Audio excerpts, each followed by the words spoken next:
Naalala ko po tuloy yung mga term na slander, libel, perjury, betrayal of public trust, and more. Lahat po yan ay may bahid ng lying or pagsisinungaling. Mga legal terms yan, Yes, kapatid Dennis, ano? And lying can also damage one's reputation and credibility.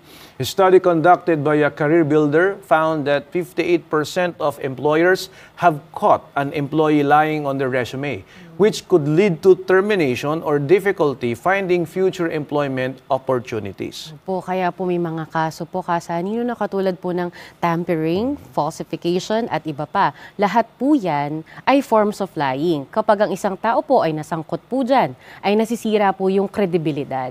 Kaya hindi po dapat pumayag ang sino man na mahulog po sa ganyang gawi. Kaya kasani, bakit nga po ba kasi nagagawa ng isang tao ang magsinungaling? Gayong may mga negative consequences naman po ito. Mahalagang matukoy natin, kapatid na Binis, sa isa pong maikling paraan, ang psychology of lying.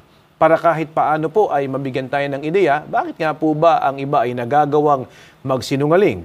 Gayong walang mabuting idudulot niyan sa tao.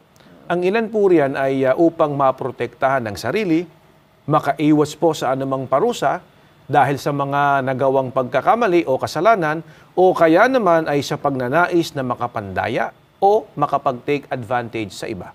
Yes, maraming reason and factor kaya may mga taong nagagawa po talagang magsinungaling.